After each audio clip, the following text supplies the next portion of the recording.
The Sprinter and the Guru, a short story by Philip Davy.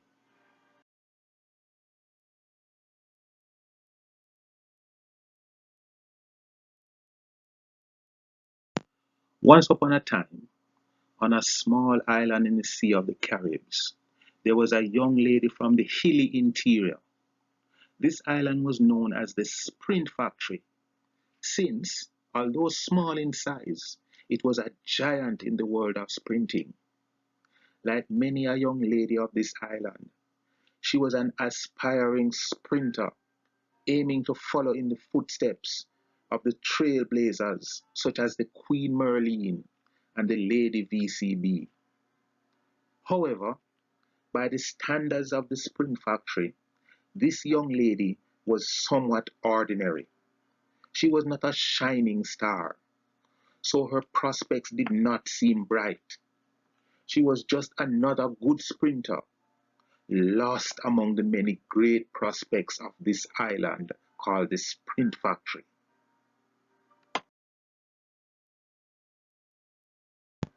It came to pass that she somehow caught the eye of the Sprint Guru. Although she was not a shining star, the Guru saw something in her as only he could, as the Guru had the vision that others did not. His program had molded many an ordinary sprinter into world beaters, like the hurdler Foster and the one called Rocket. The Guru invested in her from his own resources, as the young lady had no sponsor, since she was not a shining star. Alas, the young aspiring sprinter grew from strength to strength under the tutelage of the sprint guru, so much so that she came to the attention of the observant elder, a keen observer of all things track and field, himself being a dormant coach.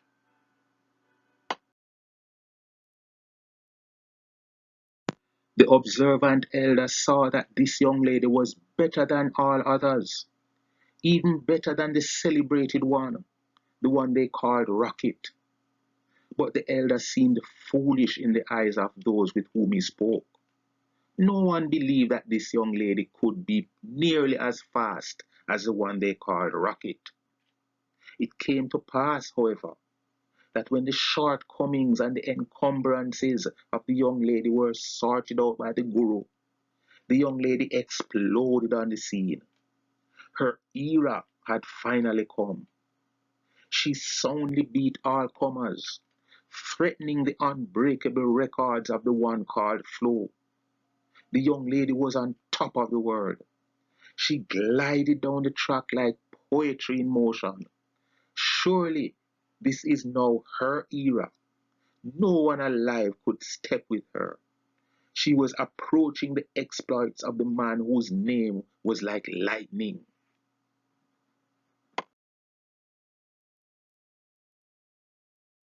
The observant elder now felt wiser than ever.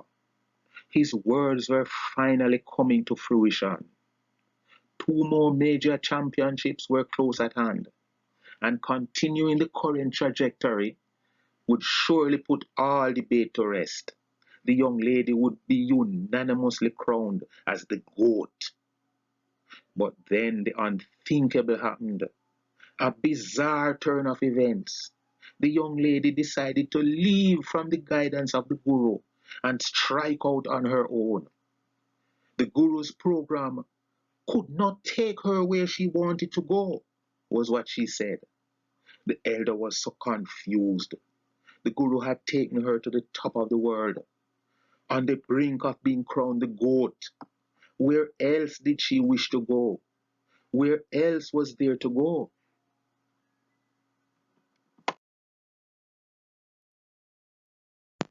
Being a great fan of the sport, he was yearning to see the Sprint Factory stay on top of the world. He saw the young lady as the one most capable of breaking the unbreakable records of the one called Flo. The elder was eager to see the Sprint Factory with all the sprint records, since the man whose name was like lightning already had half the set. cometh the first season of the new era. The observant elder decided to give the young lady and her new regime the benefit of the doubt. Maybe they could pull it off and complete the journey that was almost complete. So he calmed his fears and decided to wait and see.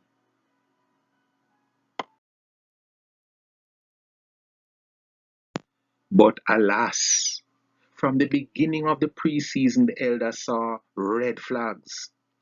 She ran the indoor season, but did not run the indoor season. She ran the quarter, but did not run the quarter. She complained of injury, but ran more races than others. The observant elder was truly disappointed and confused. In his eyes, the preparation seemed contradictory, seemed to lack direction. He feared the young lady was being derailed. On the occasion of the major championship at the brand new Hayward Field, the recently unbeatable young lady had to settle behind the one called Rocket and the daughter of Jacko. The longer sprint was even more disastrous, as the young lady was nowhere near the podium, while her former teammate, the daughter of Jacko, stamped her class, threatening the unbreakable record of the one called Flo.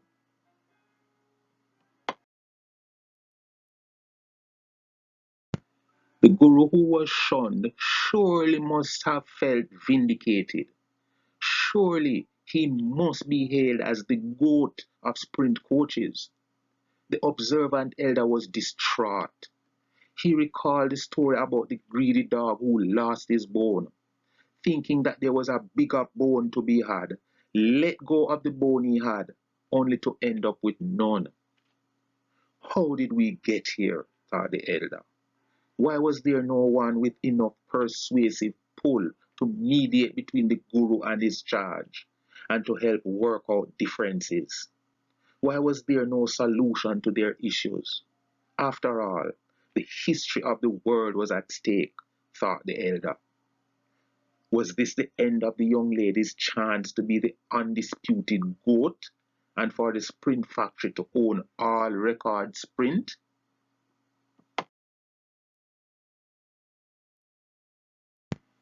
The story is not over, or so the elder hopes, as he settles into his easy chair, takes a deep breath, and prepares for the upcoming season. Maybe things will turn. Maybe the new system will finally click for the young lady. Maybe she will return to the top of the world. Or will new blood emerge to take up the mantle, like the protege of Atto, or the two that were born as one? The observant elder waits to see.